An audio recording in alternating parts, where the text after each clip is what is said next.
Mbote mingi na bandeko balandi na biso eza wabino mumesano kainda mutombo banyembo lumande na ye lisusu na kati na emission na biso ya kolamusa bandeko na biso baindo nde bongo tozana oyo ya bino mumesano tata Ngunza aza wana mpo na bino kasi lelo tokozwa ngonga mingi te mpo na likambo ya le 6 avril oyo mvuluzi na betu abandelaki mosala nde bongo tokowelela mwa moke ngonga nayebi ke toza na bakestio ebele oyo esengeli na biso korepondre kasi ekozala malamu te toleka kaka ndenge wana mpona mokolo oyo mfumu na biso abandaki misala na ye le 6 avril nde bongo lelo tata Ngunza akofungola bino lisusu mémoire na kolakisa bino Fumu Kimbangu azalaki nani, mission na ye ezalaki nini, epi susi na ye elaka nini eza mpona biso baindo nde bongo tata Ngunza akofungola biso mémoire mpe koyebisa biso Fumu Kimbangu aza nani nde bongo tozokende na koyambo ya biso tata Ngunza. Boni tata Ngunza kimia ezali ingeta mutamuku mpanzi sango mutata kaina mutombo gwa nyembo lumande ekati netuma bubu misano fief na mokili sengelo bandene pesama tozana kobenda na kotikana mokilize batesala nini pe nini sengelo bango kosala ingeta biso kati netumba etulebikimia ezali tozokoba itinda ya mobikisi ya baindo Fumu Kimbangu obongo teke pa tata ayaki kolakisa biso nzela lobiko wapi itwali kosembola musala na itina na ye ya 6 avril o Fumu Kimbangu yelaki netene biso bandombe matondo. Tata Ngunza na bandi toyoki oyo asili koloba nde bongo tozopesa maloba mboka po akoka kolembolela biso mission ya Fumu Kimbangu eloko nini amemeli biso ya malamu mpe bilaka nini oyo ezalaki ya Fumu Kimbangu mpona bana oyo ayeba indo maloba mboka bino matondo mingi pe bayenge bamote na bandeko balandi pa bozwami bana baindo bana tata mokili bana ya liboso nzambe akelaki za bongo biso baindo ya mpo omona pouvoir ya yambe kambaki mokili zaki biso baindo na Egypte na Ngipito pouvoir pharaonical zaki biso bakambi yango ya yambo bafandi yango ya yambo tangisi mokili lenge mokili komeli lelo elo moko te bimeli banda ehuti pa moindo te toza berceau ya humanité na nyoso matondo tweli boso na bino pona kotalisa tina pe boye ya Fumu Kimbangu ayaki bongo tokobalisa na manaka bapaya calendrier keko romain ou toza kosalela nanu bientôt ezo kweya tokozonga na manaka na biso ya boindo eza déjà etrika ka validation ya été nini tulobaka mingi ya guerre physique ya parti politique et kokaboko intégrer religion africaine leo tokosembola koloba ete le 6 avril eza bongo mokolo oyo Fumu Kimbangu na kouta na ye bongo esika kene koluka musala na musuni na kiwatomba to bongo na Kisasa ele azongi mazo simbela ye taye kozonga enabia memelaki bana na ye pe bongo nengwa to pe bongo mwasi na ye kosala ete ya Fumu Kimbangu ndeko moko tata bazaki bongo to lokola bambolombo to bongo basoda nteni ya bakongo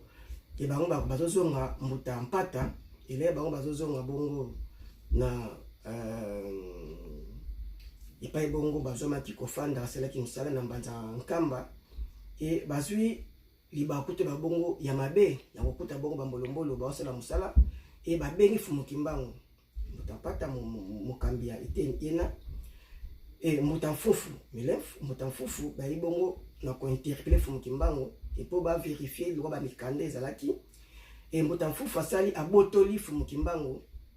bakoli to biye o amemelaki bana mingi ezalaki banzombo ya intéressé mingi na bakozwa banzomba Fumu Kimbangu nde esala ete Fumu Kimbangu lero azozonga mabele ya nkamba akomi na mboka na ye na ndako na ye ebana bero yamba eloko akopesa bana ezalaki nde regret wana esalaki ete histoire ebetama ete mbuta mfufu nyonso azolia ekoma kaka goût to pe bongo lolenge ya nzombo. Donc efumungi mbangu amodisa te mais aregretaki taki grand esprit nde bapesi résultat lokola négatif na moto moto oyo abetaki libaku na grand esprit. Ingeta fungi mbangu kolala kolamuka ayebongo kozwa lokola lisolo na nsima na nde mboka batikalaki ete ndeko ya libota ya bo mama na bango bazobela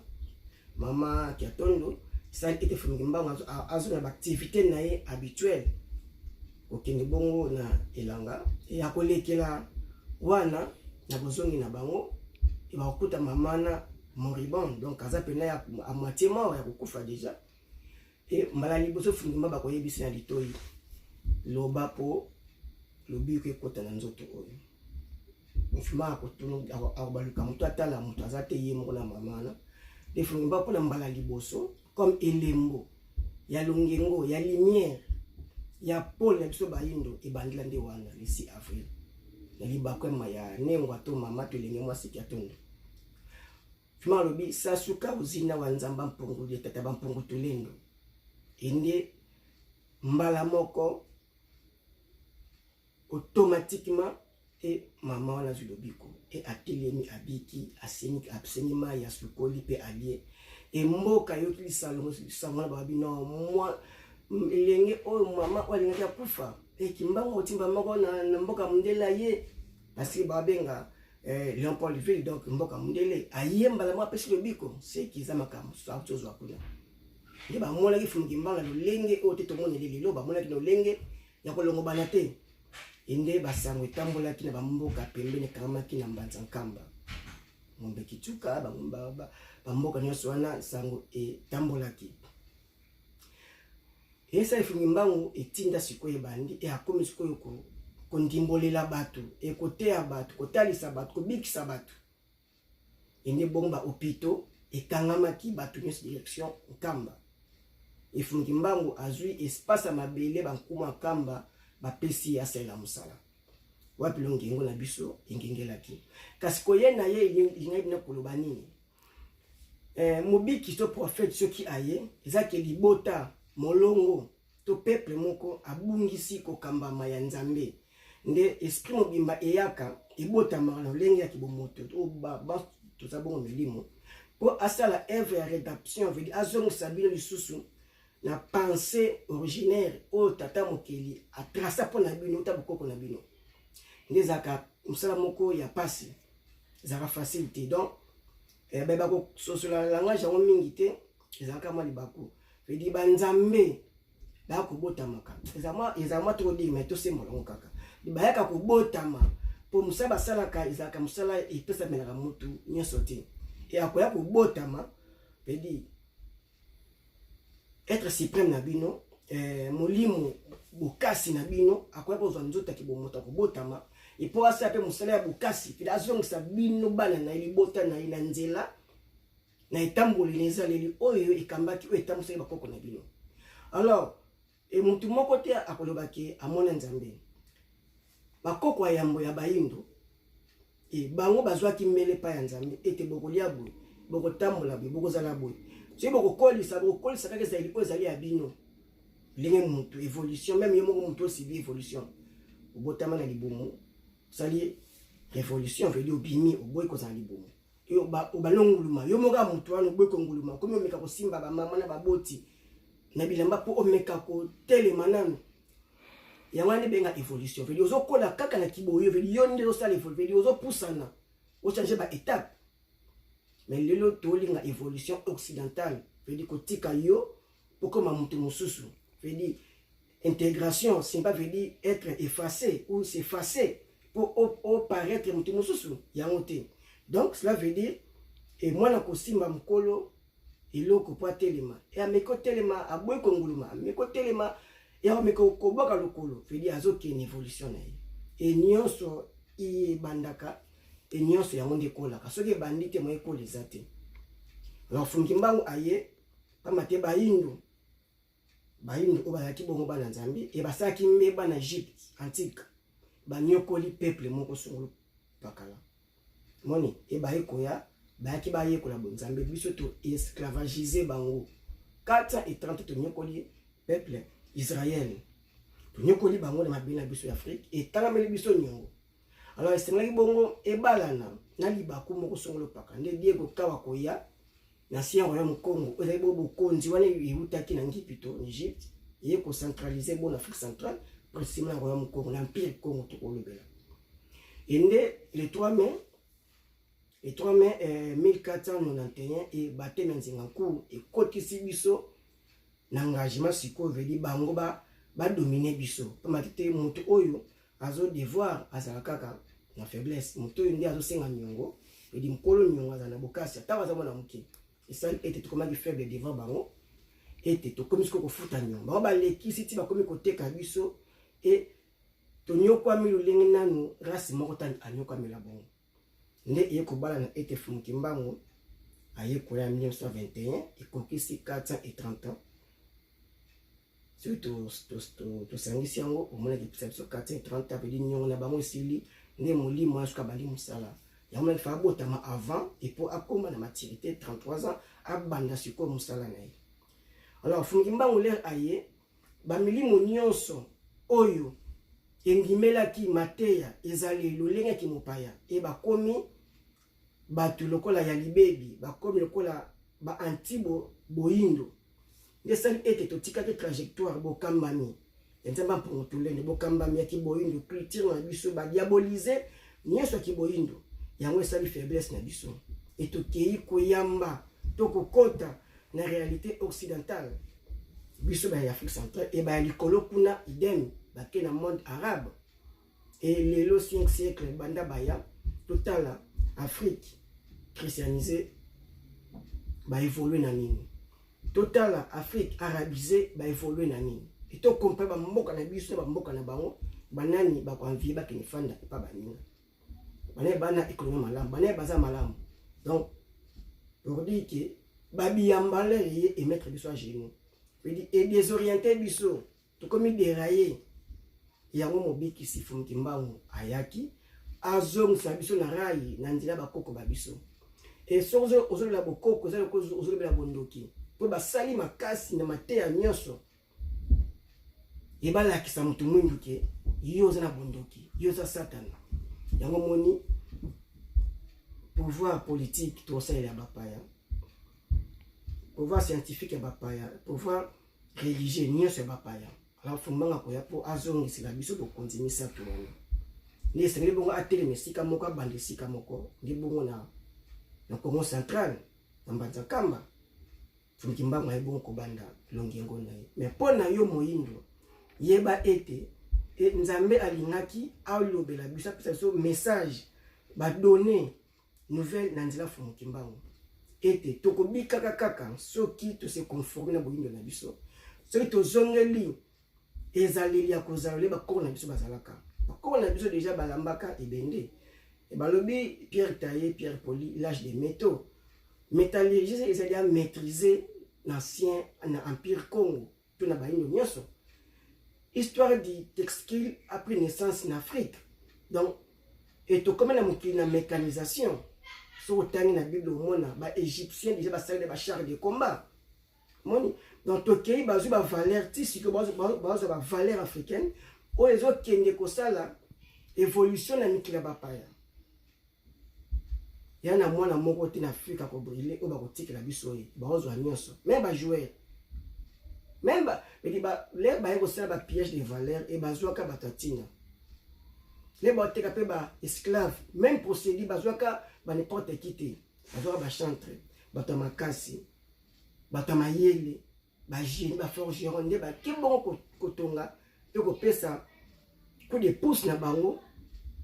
na Occident et ça lui faiblesse ya mukila bayindo tilelo tozaka affaibli parce que ba valeurs zo bimeza incontrôlée même parti politique ko kate bon ko encadrer batamayele na ye po batie pauvreté po za voie ya sortie ya mutu nyonso alinga bima ndeko ka passe azate et puis Bible sur yé sur quoi forcer les sous et les pauvres en esprit car ils hériteront le royaume des cieux na romain donc romain a été to sembela kami to sengaka o eza musuni là aussi la mine physique et ba désintéressé aussi que ba biso c'est la pauvre nzoka na pauvreté muntu asala masumu mingi na kozanga muntu asumuka mingi leo osumuka mingi ozokoma bongo mosika ya nzambe nini malongo kosala nzoka muntu aza na bozwi mingi aza na prospérité aza na vie ya malamu e masumu mpo na ye eza réduit parce que aza na suffisance et na insuffisance muntu akoluka na moyen nyonso yomoni me bakosala politique auti na pauvreté ini faut akoti mwasi bana bandeko fona mwasi ni faut ba réussir nani parce que pauvreté eza na cité eza na peuple yomoni mukili ya bapa o tozo ko envier le ba comprendre ki yango bakoti na mukili ya musala mukili ya nzambe e batiki moto moindo bisambela sambela ndi epesi biso passe donc fumimba ndimaki passe ndimaki prix et abandi côté ya baindo atei baindo et baindo bayaki mingi pamba tele bateng na mikanda Jésus a fait ceci a fait cela aisab sabat asom sabat tamali kolamai efu ngimba tele maki na bukasi ya miracle pour abenga nanu batu pe ate ya bango mais azui tenté le 6 avril ti le 3 octobre ba condamné batindi mama na katanga basaka 3 mois ate libre ma 3 mois na ya kokima ti akenda na mbanza nsanda asala prophétie pour na koloba ete ta otoleka la lelo lobela ngabiye comme na mama moko bana bino ba kwa vie mimi kila bapaya ba ko kende ba wali na mimi no bapaya lo lenga kibopaya e ba ko kende na mikla bapaya e mi ba kozonga bibembe ito komi lelo oyo mokili oksida zo betama na esprit de mort na lo lenga nyonso liwa oyo eza une grande quantité majorité ozo kufelela zabongo liposo pembe e na mandambo ba chinois côte asiatique donc et barabe pe bako betama parce que bako baza pe na ifuta meli oyo bako pe ba nyokola ba indo et jusqu'à ce qu'il faut ba lo ba vérité na ba indo et ba o baza pe na concerné ba dirigeant na bango et ba porter pe na garant devoir wana c'est ba lingi passe oyo et kita muke et so kité oyo ko yeli sur la passe pamba te moyi na kufa chaque jour la maladie oyo eza tata mokili eza nzambe eza provoqué pa ya bato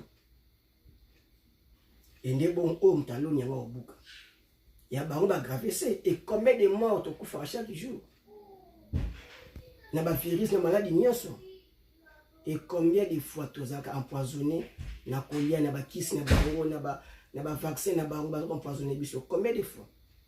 donc sur le lot africain za en vie grâce à mutu moko fumu kimbango donc fumbango le raye ayende kolongola moyindo na bokambami ya nzambe ya bapaya ilo lengi moko bible za ko confirmer et okokite ko sambela nzambe oyo bakoko na yo basambela kite soki ndeko mopandisa ngo sunga biso otangela biso livre Deutéronome 13 6 doto kita oromona ete eza ba principe loi spirituelle okoko sambela nzambe te oyo koko na sambela kite okoko zo même israélité oyo kutiango te pamba te biyote muto bandi nzambe nzamba banda uta bakoko babino soki tokozwa mukanda kaka oyo bango lenge fumi mbanga lobaki ete botanga ka bible pamba te mutu oyo ayibe lofu kaka na preuve ya bango baki kosa bayimbe na bible foka mukanda baki nango ekanga bango mutamu to gwa nyembo soko sunga biso na livre A Deutéronome 13 Laina 7 ngeta tina 10 Deutéronome 7 ça m'était pas mis c'est moi matata mais tout ça là quand même il faut remonter Deutéronome combien 7 ngeta 7 tina combien 13 à 7 10 4 souligné OK 10 d'abord babi c'est vraiment mis sur ça vraiment pas ça. Un jour peut-être l'un de vous verra son frère ou son fils ou sa fille ou sa propre femme ou son ami, c'est vraiment ou son ami le plus cher vint en quoi? Vint en Molimbi, c'est vraiment mis sur les deux salanga moi passé. Mis sur vraiment zanga moi passé mouké. Vient en cachette inviter à rendre, hein, a invité à rendre un culte à des dieux étrangers qui ni vous ni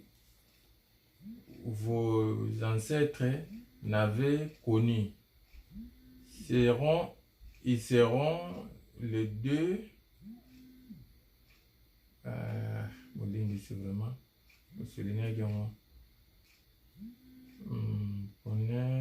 Seront des dieux qu'adorent les nations.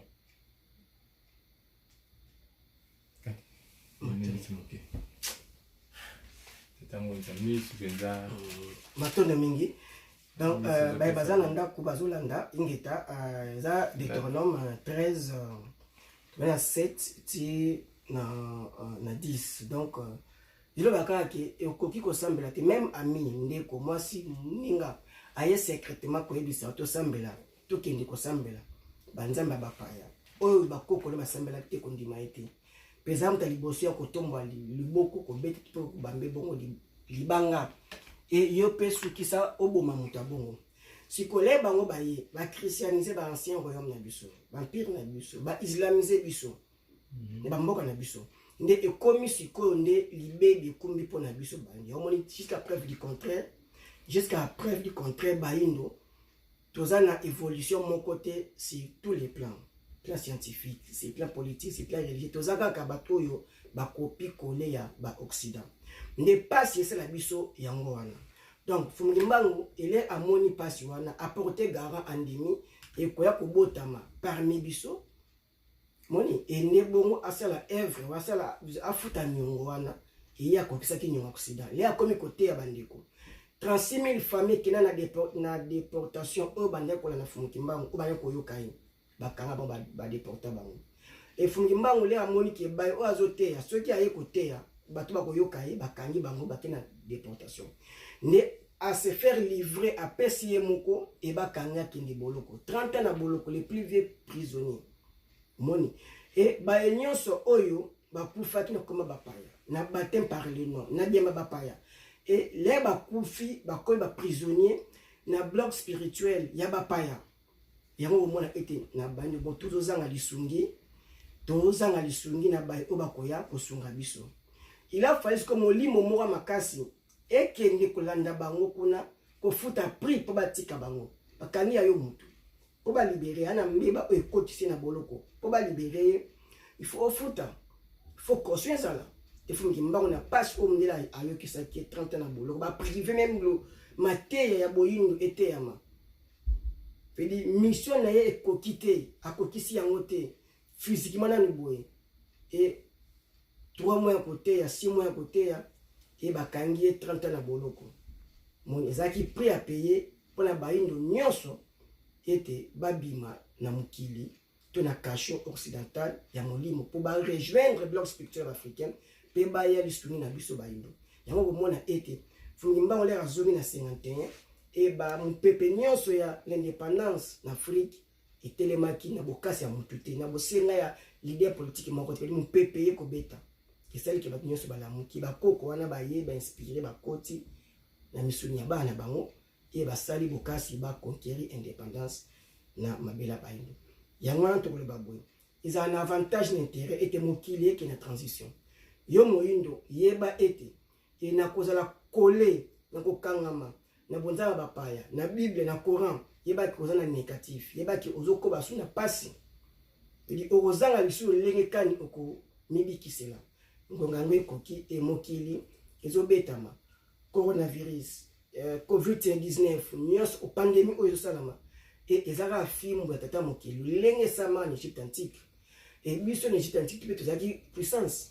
makasi et les diple et salama katobaka kotika ba peuple israélien et bazo mabele na bango et tobetama pambate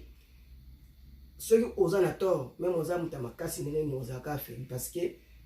raison écoute la moto koleka nyonso o biso to na raison na mukili oyo c'est ba mboka na biso ils la déstabilisation et la guerre et la désordre ils a causé par l'Occident ils a causé par bato oyo le bazo betama Donc yo moindo yeba ete et ni lolenge kani boye kosala yokobima na foi oyo ozape victime nango obotemi kudia christianisme na misisa nango poti islam na misisa nango mais ekotaki na facilité te na PTT donc baboma bakoko na yo bakata bango maboko basalama ba misala moko ya mabe po imposer christianisme. Alors so déjà oza affaibli na molimo na mosuni oza makasi ndenge nini. Donc c'est l'esprit qui dirige les physiques et tu eba ete ngonga ekoki moyundi pa ozali et au désengagé et au bimananu na foi wana aveugle oyo okota ya komona mokili ne mundele aggrava veut a formata batterie na a formata grave carte mémoire na ete mokili ke na suka nzambe azana mwana kaka moko te komona mokili ne mundele alingi to mona et mona mokili fumuki mbali na to mona koloba ete batu na batu l'opposant bana sauveur na bango et bana être suprême na bango bana ezali na bango bana tradition culture na bango et boya kondima ete ya yo eza bondoki nyonso ko basalaki eza ya bonzambe pamba te sungaki biso sungaki ba mama na biso sungi biso bana na bango pezo sunga biso lelo et l'épidémie mingi ezo ya lelo et yaka déjà et bika kaka mingi c'est le plat traditionnel et le bela biso et le côté te ba valeur bazali batamele bazali mais to valoriser nanu ba don iné ya bato que to lika ba papier ba titre moko collé ya occident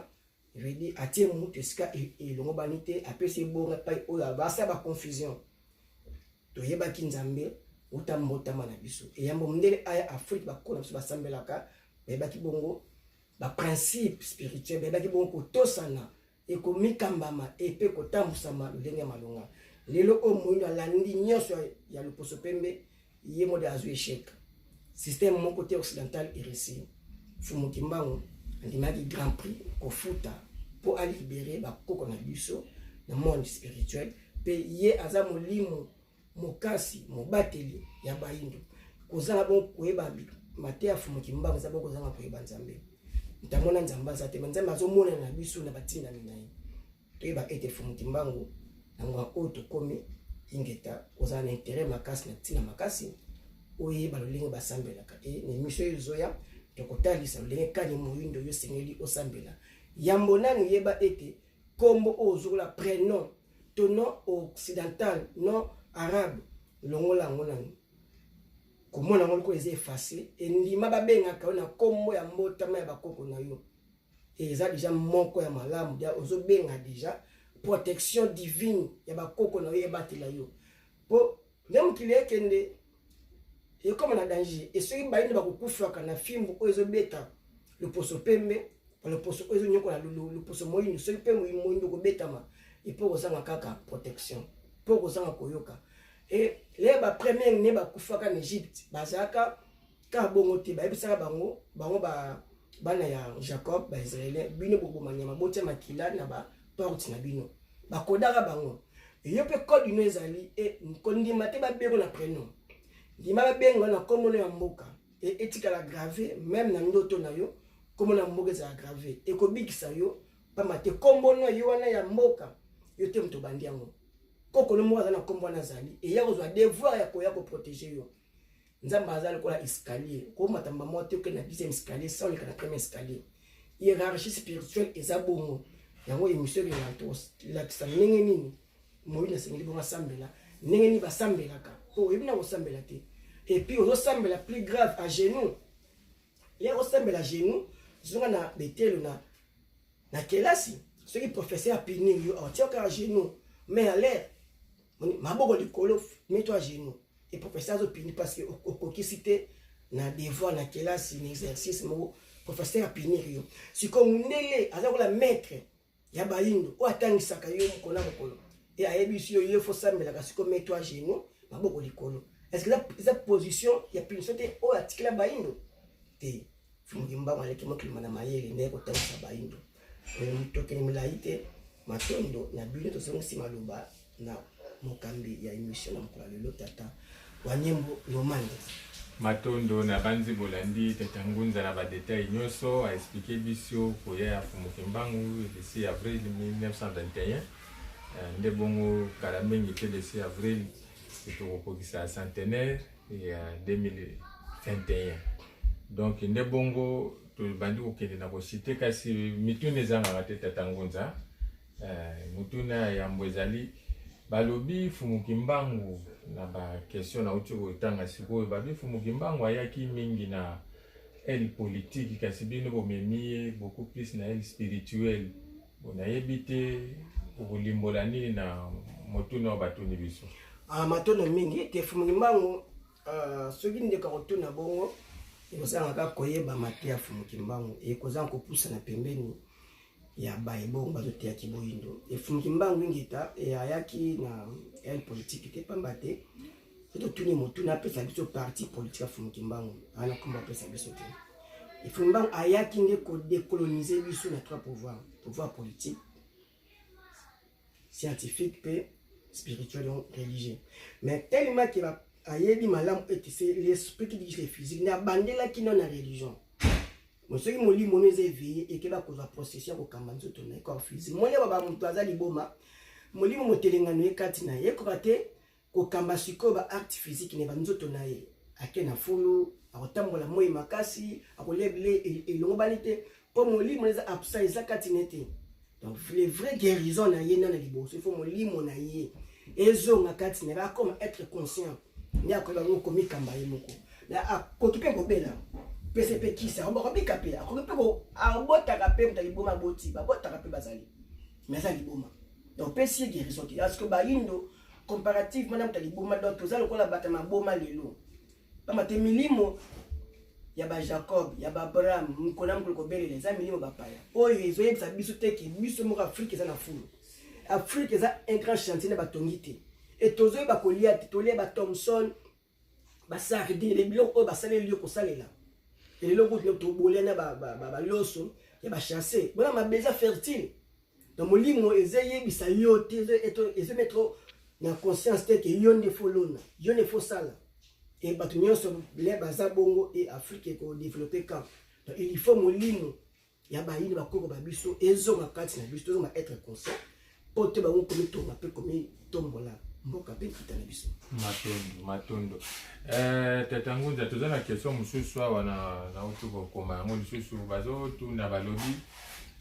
mingi balobi Fumukimbangu ateyaki kombo ya Yesu bazali komone mbala na Bible na lipeka soki azodiscuter aza na Bible bongo pe bandeko na biso ya ele ya diangenda pe basutenaka yango bonayebi te na bino ele na bino ya bangunza kote ya uvuvamu soki eza ndenge nini soki kolimbola muke bakoka koyeba différence wana matondo mopatisa ngo ete biso na religion africaine isanga bangunza toza kosembola iloko moko oza nango simple ba toza reconnaître partie physique ya Fumukimbangu eza bongo kamba eza bongo ba papa misato reconnaître bango mais c'est plan spirituel mais c'est la Fumukimbangu il fana bona molimo et bazate oyo bakoki ko véhiculer yango le ba véhiculer yango pamba te ba koma église c'est la terre personne envoyée et Simon Kimbangu et comme ya Simon na comme moko ya colonisation et azwa ki na libaku esengeli te ebenga malon Simon Kimbangu te benga Fumukimbangu ki bokonzine nyonso et lelo oyo Fumukimbangu akote ya Jésus et bananu ndenge nini alors sur le livre ya Gilles Chomet au papa diangenda ça la copie collée alors bi Fumukimbangu asala bikamwa azuna na batu sasuka uzinoa tata bampungu tulendo asasu bi azobikisa bina komba tata mpungu tulendo et les papa diangenda yekoma a reprendre ba kinyo sur me côté wana atie Fumu Yesu et si seulement si bébé ça biso Fumukimbangu ba condamné ba kize na nini et azo samba kiza Fumukimbangu parce qu'il interprète la Bible de sa façon motif yana ba condamné la Fumukimbangu c'est la 30 na boloko na katanga Fumukimbangu atia Bible te mais azwaka Bible ndenge tatangunza azwaka Bible et totanga yango pona kolakisa bino ete basambela kanzambe mosusu te okoko na sambela kite donc koka ba pa za malamu Abraham aza malamu Jacob malamu, Isaac malamu. So mi akoka moyindo, yo moyindo obenge na ndoki. Motekeza problème moko vedi mutu eza na nini? Eza n'evite mfutima ba lokato ndenge ni. Koma yo ndima koka bayindo, koko na yo moko zo boya ko ndima ye. Oyo aboti yo elongoza na ngwe longi na yo te, longi ya koko wana ya mama wana. Mama na soka za parce que koko na yo abo vedi animaki pasi mbula minyo kokolikelo même atia Afrique na pasi. Mandini ko batela yo. Mais yo il faut coller pasteur évangéliste christianisé ceux qui maman diaconesse et comme ko mais qu'est-ce que tu as béni comment tu as béni comment c'est quoi comme dire vraiment mais qu'est-ce que yaka ko so melo lipa c'est ya même maternité était to kotanga to koye ko la ninga basambelaka moni donc fumu kimbango ayaki na message ya tata bampungutulendo et pona biso et andimi passe na boloko donc ozan ko ba sanga fumu kimbango za kozan ko ba nzambe fimbango atia Yesu te ingeta simba la Bible po bakanga moyibi na preuve loko yi ayibaki ndenge soko zui Matthieu 15:24 to lo bango mingi Jésus le beki ayaki pour la brebis perdue maison d'Israël biso bani to ha kilimote Israël et biso faut toujours la message fumu kimbango yango niza bokoko yango les traditions et culture na biso pe di kozala ya biso ya malunga lenge bakoko bazalaka parce que bazwaka ezaleli wana ko kamba mawala bazwaka pa nzambe ni bazo répétango mingi et comme coutume na biso les gens se répètent mais bana biso photo bala des familles et fandaka pe simbongo bi kinjonzi mutakufi idem et tous se répéter za leliwana et yango le coutume na biso malonga matondo na banzi to komi penza na suka to ko kende mulaite parce que ngonga komi mwa mingi tozo pesa matondo na balandi na biso to tika bongo tatangunza clôturer émission ne bongo tupesi malobo mboka yo tatangunza matondo mutamoto pandisango tata kaina mutumba kwa nyimbo matondo pena balandi ingeta ndenge tolobaka quelque part tokabosunga biso bosabone et poto kokabongo kokoba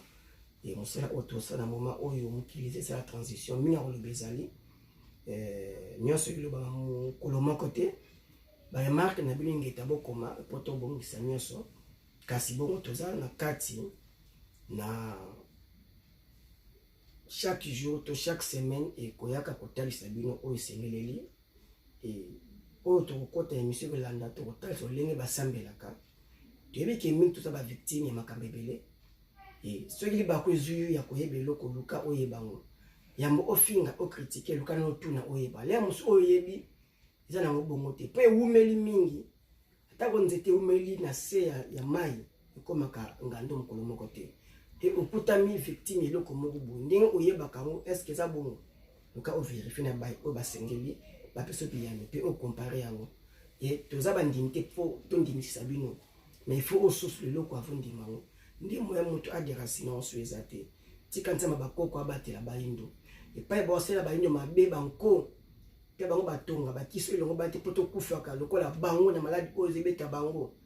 nzamba bakoko na kombo na ya kiboyindo koko na yo oya utaki pa ya nzambe tsamba ndimaki abota mama na babota na batimaki bango bazala na bomoyi kombo na ya kiboyindo oyo zana ngona tikete koko wana zwa devora ya batela yo ekisi wana veli ye amela yango kasi yo te pe obatila mana maladi nyonso omutu ezobetama ebayindo moko taka bokozwa liwa tokufa etozonga bamboka na biso na ngonga elongo bani linge bongo toyaki bana biso te bazonga mambele na bango pe kotika biso ka tokozonga po pamba te bongo mama na biso Afrique ana posa na biso bana naye tobikisa Afrika na biso mabele oyo eza na fertilité matondo mingi botikala kinya tata